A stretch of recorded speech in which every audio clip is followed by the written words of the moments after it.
Assalamualaikum warahmatullahi wabarakatuh. Waalaikumsalam warahmatullahi wabarakatuh. Selamat siang Soskajen Podcast SMK Negeri 3 Balikpapan.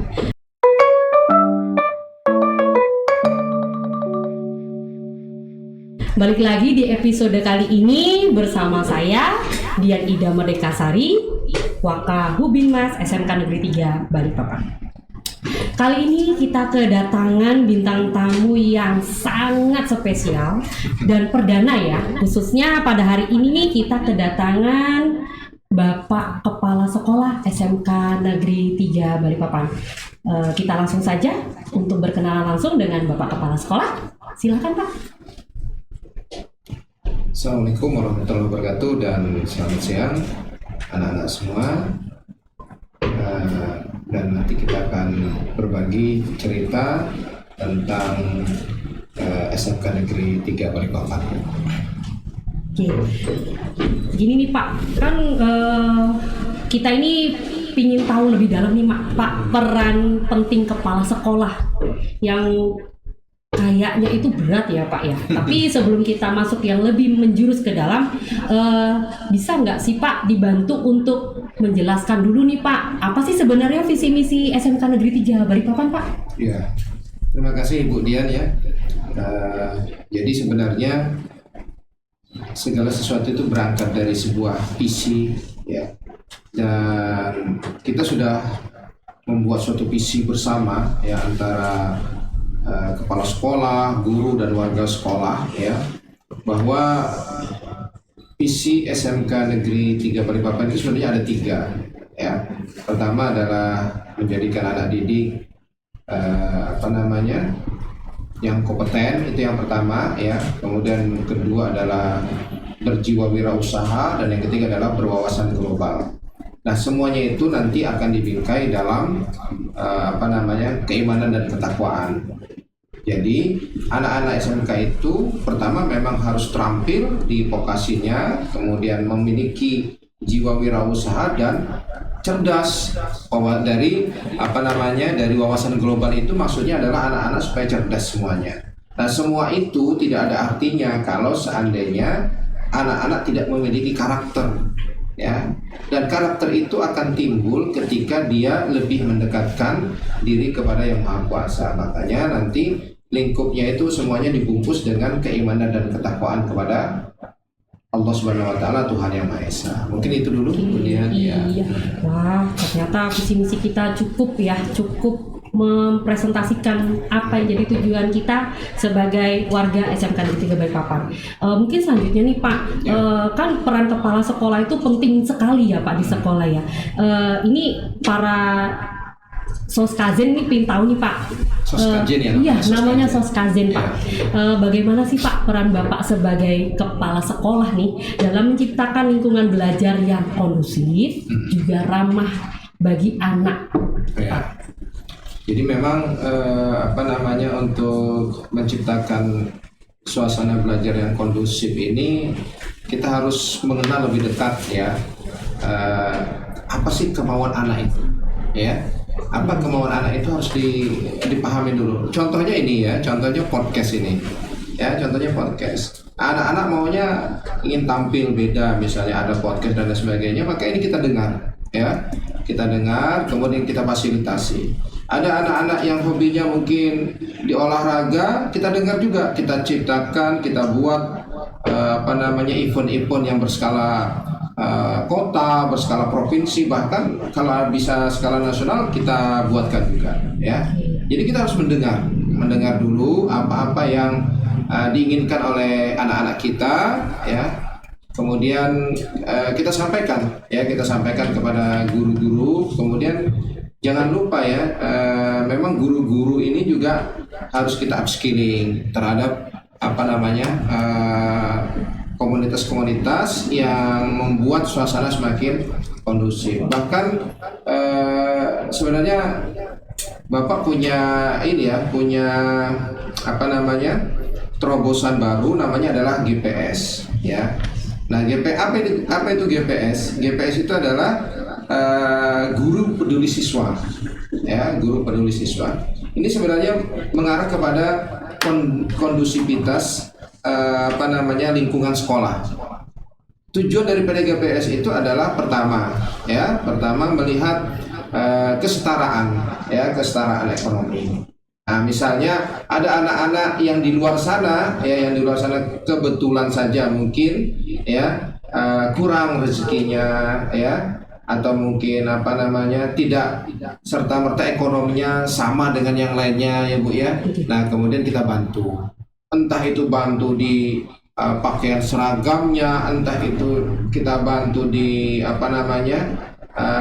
akomodasi transportasinya. Nah, ada juga kemungkinan ada anak-anak yang kebetulan di mapelnya dia kurang, misalnya saja di bahasa Inggris atau di matematika, maka di dalam gerakan GPS itu saya minta kepada guru-gurunya yang kebetulan memiliki anak murid atau anak didiknya yang kebetulan rendah di dalam pemahaman materinya itu untuk bisa mengupgrade atau memberikan semacam fasilitas khusus kepada anak-anak yang kurang. Itu kedepannya, dan ini sudah mulai berjalan kemudian. Oke, berarti ini wujud aksi nyata yang bermakna ya Pak untuk warga sekolah kita ya Pak. Oke. Mungkin ini Pak, gimana ya Pak, strategi apa nih Pak yang bisa Bapak berikan ini, bisa Bapak tunjukkan nih mengenai konflik yang biasanya sering terjadi nih antara siswa dengan siswa, siswa dengan guru, mungkin juga antar guru ya Pak. Nah, terkait dengan banyaknya maraknya kejadian-kejadian di Indonesia ini Pak. Ya kalau memang di dalam dunia pendidikan di dalam dunia sekolah bahwa sering konflik yang muncul. Konflik antar anak semacam bullying itu tidak bisa dihindarkan. Tidak bisa dihindarkan. Nah, jadi apa yang harus dilaksanakan? Yang harus dilaksanakan adalah komunikasi. Komunikasi pertama adalah sekolah dengan orang tua siswa. Ini harus diajak komunikasi bahwa membentuk karakter itu tidak hanya tanggung jawabnya sekolah, tapi juga tanggung jawabnya orang tua, tanggung jawabnya orang tua. Nah, jadi kita harus komunikasi. Sekolah harus sering-sering berkomunikasi kepada orang tuanya. Supaya apa? Supaya orang tua juga bisa sama-sama mendidik anak ini, sama-sama mendidik anak. Nah, ketika nanti ada misalnya saja ada semacam konflik antara guru dan siswa. Nah, ini kita harus tahu, saya sebagai kepala sekolah, misal saja ada di SMK 3 ini ada yang terjadi konflik seperti itu, maka saya harus bisa mendengarkan dari dua sisi.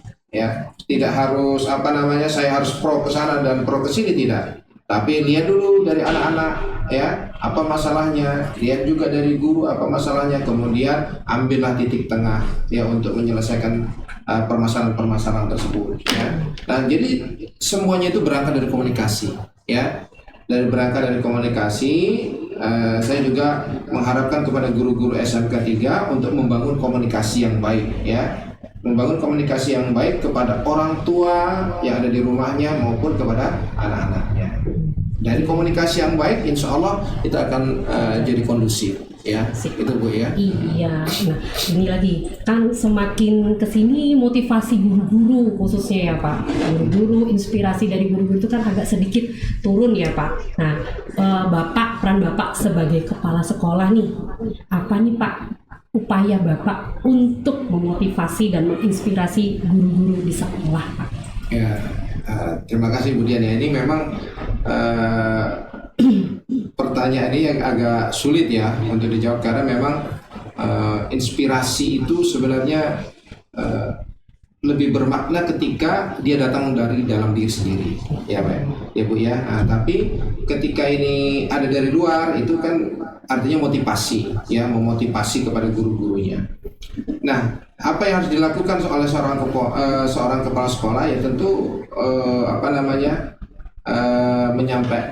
menyampaikan kepada guru-guru bahwa anak-anak yang kita didik ini bukan anak siapa-siapa, tapi anak kita, anak bangsa, sehingga jadikan anak-anak yang kita ajar ini layaknya seperti anak kandung kita sendiri, ya.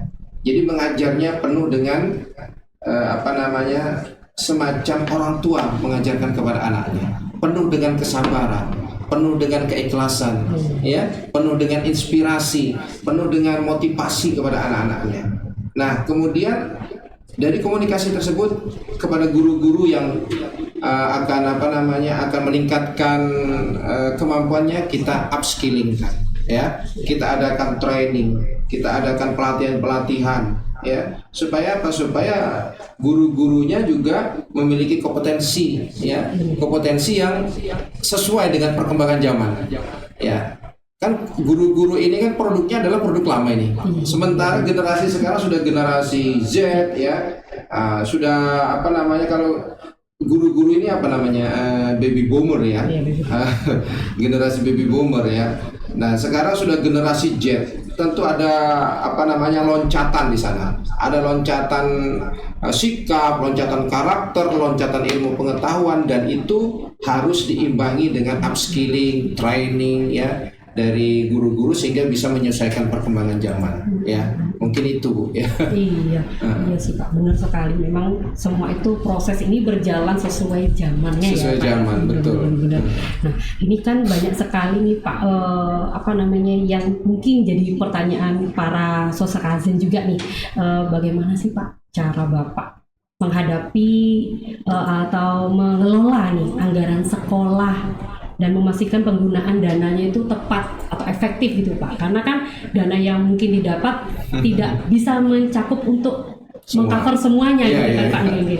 Silakan Pak. Ya, jadi begini ya, Ibu Dian dan Soskajen, ya. Soskajen sekalian, ini zaman keterbukaan, ya. Jadi Bapak juga harus terbuka juga, ya, bagaimana pengelolaan anggaran, ya. Nah, kalau anggaran itu kan sebenarnya berawal dari masing-masing kaprodi, ya, kepala program studi menyampaikan apa-apa yang dibutuhkan dari masing-masing program studi, ya. Nah, kemudian dari sarana prasarana, ini kita lihat apa saja yang dibutuhkan, termasuk kemudian prakrin misalnya yang Budian, ya, diminta apa saja yang dibutuhkan. Nah, kemudian jadi bermula dari kaprok-kaproknya dulu, ya. Kaprok-kaprok ini apa yang mau diminta kepala program studi, ya. Nah, kaprok ini kan sumbernya juga dari guru-guru program studi atau dari anak-anak sekalian.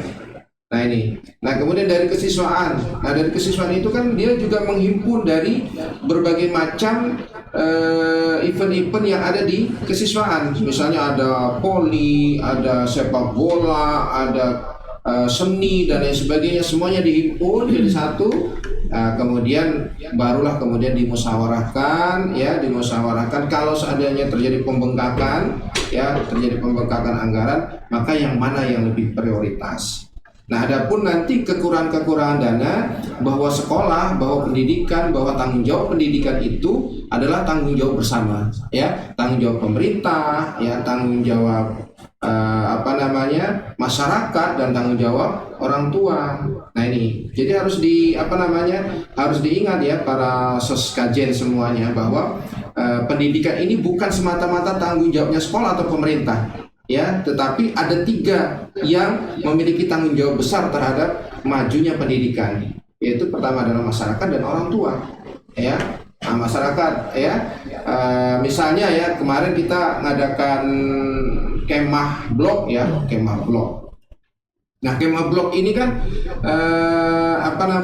sekolah hanya mampu membiayai guru yang mendampingi, kemudian aktivitas-aktivitas selama di sana, ya, dan lain sebagainya. Nah, maka kekurangan dananya dari mana? Kekurangan dananya adalah dari orang tua, ya. Melalui apa? Melalui komite, ya. Melalui komite disepakati bersama, ya. Disepakati bersama bahwa untuk kita kemah blok di mana itu tempo hari? Di Penyu Dayung, ya. Nah, di Penyu Dayung di sana berapa akomodasinya? Menggunakan berapa truk harus ke sana? Mobilisasinya itu sekitar hampir 600 orang, yang memobilisasi ke sana. Cukup berat kan seperti itu, maka inilah menjadi tanggung jawab kita bersama. Termasuk ada studi banding, misalnya anak-anak ULW ya, ada studi banding dari administrasi perkantoran dan sebagainya ya, maka semuanya bahu membahu untuk menunjang pendidikan ini, begitu Bu ya. Ya. Iya Pak, sedikit balik ya Pak, masalah Bapak sampaikan tadi komunikasi. Itu kan yang paling menurut saya agak sulit untuk sering dilakukan kita pada umumnya ya Pak. Nah ini ada nggak sih Pak tips-tips komunikasi nih dengan paling tidak warga sekolah, komite sekolah ataupun masyarakat Pak, supaya apa yang kita sampaikan, apa yang kita inginkan ini bisa sama-sama terwujud gitu Pak. Oh iya. Kalau saya melihat komunikasi yang efektif itu ada pada Budian justru. Terima kasih. Pertama ya, komunikasi yang efektif itu harus dengan senyum ya. Senyum ini perlu senyum yang ikhlas itu gimana. Nah kemudian bahasanya santun, ramah ya. Nah, ini adalah karakter ya. Jadi seorang guru, makanya sekarang saya dengar tadi kan Budian menjadi guru inspiratif ya. Guru inspiratif. Nah tentu kan bisa dilihat dari figurnya Budian sendiri sebenarnya ya. Terima kasih. Jadi ada senyumnya, mungkinnya ramah kepada orang lain. Tapi ingat bahwa ketika kita menjalin komunikasi itu jangan sampai komunikasi yang kita bangun itu adalah menguntungkan diri pribadi, ya.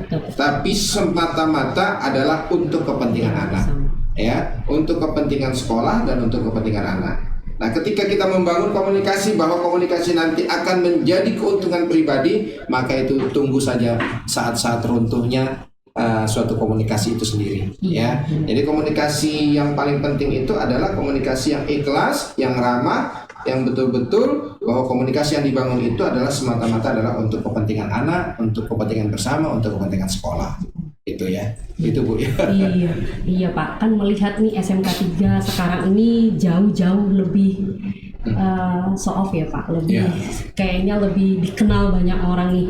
Pastinya juga kita kepingin tahu nih dari Bapak nih, kan sebagai kepala sekolah nih, langkah-langkah atau strategi apa sih Pak sebenarnya supaya sekolah kita ini makin lagi dikenal di pihak luar gitu ya, di kalangan luas ya Pak, khususnya yang hal-hal positif baik itu non akademik dan akademik gitu Pak. Iya, terima kasih Budian ya. Pertama memang kita sudah membuat event-event besar ya Bu ya, event-event besar. Event-event itu seperti event Skaga Cup ya. Skaga Cup ini adalah event voli ya, event voli. Kemudian ada LKBB kemarin, kemudian ya ada LKBB. Nah, LKBB ini kemarin sempat waktu HUT PGRI kan, HUT PGRI ada ditampilkan anak-anak SD yang telah mengikuti juara 2 bilangnya dia ya, juara 2 pada acara event LKBB yang diselenggarakan SMK 3. Nah, itu kan secara publikasi ya, tidak serta-merta kita yang mempublikasikan, tetapi justru panitia sendiri yang mempublikasikan bahwa ternyata SMK punya event-event yang skala besar ya, skala besar. Nah, ke depan sebenarnya Bapak menginginkan bukan hanya di event-event olahraga ya, tetapi juga di dalam event-event akademisi ya. Di event-event akademik. Misalnya kalau SMK ada LKS ya, ada LKS atau event-event yang sifatnya misalnya seperti anak-anak akuntansi menjuarai lomba akuntansi, mendapatkan juara dan sebagainya ya. Kemudian misalnya yang DKV ya, DKV yang mengelola podcast ini ya, dia juga bisa membuat film ya, yang filmnya kemudian dilombakan di skala nasional dan itu lebih bagus lagi, ya, lebih bagus, lebih dikenal dari lebih dikenal secara nasional, ya. Syukur-syukur, ya, syukur-syukur nanti, ya, nanti ada anak-anak dari SMK 3 ini yang nanti sudah go internasional, entah di bidang apa saja, ya, apa saja di bidang apa saja, dia go internasional, baik itu nanti prakerinnya kah, atau prestasinya kah, ya, atau event-event apa saja, ya, dari olahraganya kah. Nah, ini yang harus kita dorong. Mulai sekarang ini kita dorong, Bu, supaya kita tidak dikenal sebagai jago kandang saja, ya, tetapi betul-betul sudah go internasional. Ini harapannya Bapak ke depan. Nah, harapan ini tentu harus didukung oleh anak-anakku semua, ya, anak-anakku semua untuk bisa menggali potensi yang ada pada dirinya. Ketika itu anak-anak bisa menggali potensi yang ada pada dirinya, itu guru-guru atau sekolah itu mudah untuk mengarahkannya, ya, dibandingkan gurunya yang nguber-nguber untuk berprestasi tetapi anaknya sendiri yang nggak mau, itu akan sulit, ya. Jadi harus ada dari dalam diri sendiri dulu, itu, Bu. Iya, benar Pak. Jadi memang ya Pak, support system itu juga penting ya Pak. Iya, betul. Selain itu juga dari dalam diri. Iya. Oke Pak. Nah ini Pak, bisa disampaikan nggak Pak, apa sih sebetulnya yang bisa diunggulkan dari SMK Negeri 3 Balikpapan Pak? Ya memang unggul-unggul amat enggak juga ya, Bu, ya. Tapi yang bisa diunggulkan mungkin dari sementara ini mungkin ya dari prestasi, ya.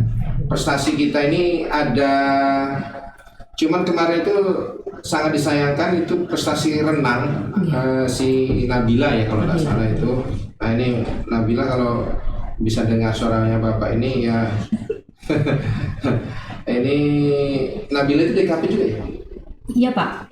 Nah, itu kan juara 3 renang ya. Nabila yang kelas 3 TKJ Pak. Oh, TKJ, ya. Yang atlet renang. Atlet renang itu sayang kenapa kok nggak daftar kemarin di Academy Award, ya. Harusnya ketika semuanya masuk ke dalam juara tingkat nasional, ya, tingkat nasional itu semuanya bisa didaftarkan di dalam Academy Award. Nah, jadi itu ada renang yang bisa diunggulkan. Kemudian ada bulu tangkis, ya, ada bulu tangkis. Nah, olahraga itu siapa itu? Tami kalau nggak salah, ya. Atlet kita banyak. Atlet kita.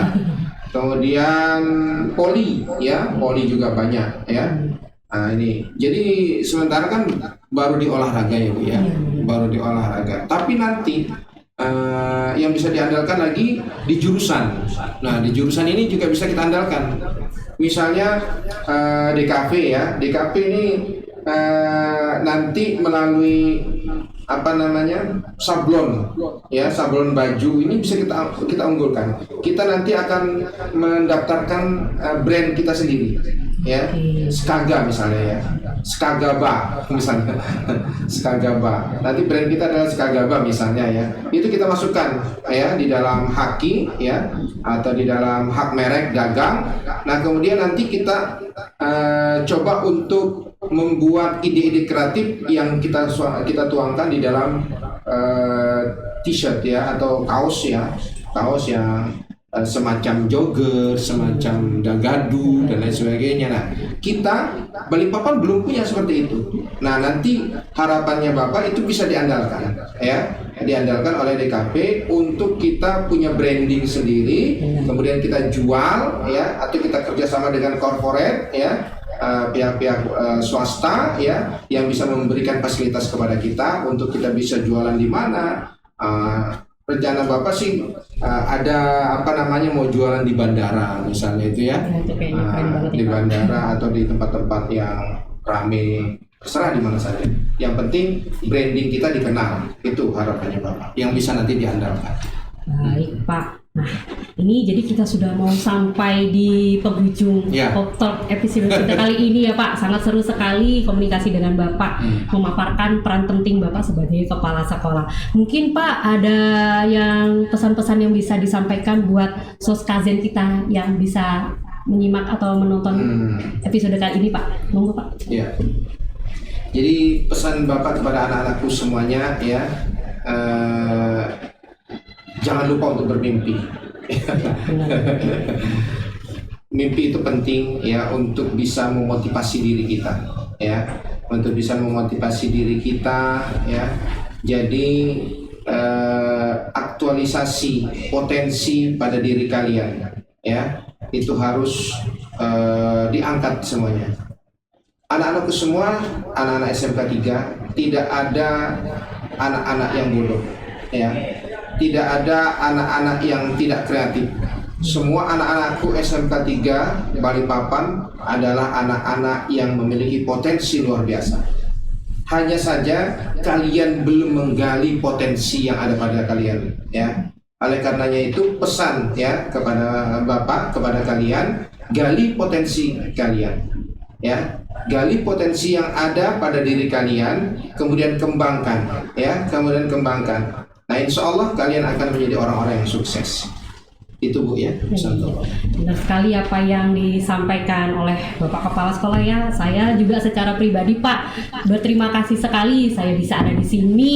Kenal Bapak dari lama itu yang membuat saya jadi ada di sini ya Pak. Benar-benar luar biasa motivasi dari Bapak, kesempatan yang diberikan dari Bapak untuk saya secara pribadi. Oke, terima kasih Pak sudah bersedia jadi bintang tamu episode kita kali ini. Mungkin kita akhiri ya Pak pertemuan kita kali ini dengan sampai ketemu lagi Soskazen episode selanjutnya. Di episode selanjutnya jangan lupa subscribe, like, komen, dan see you. Terima kasih.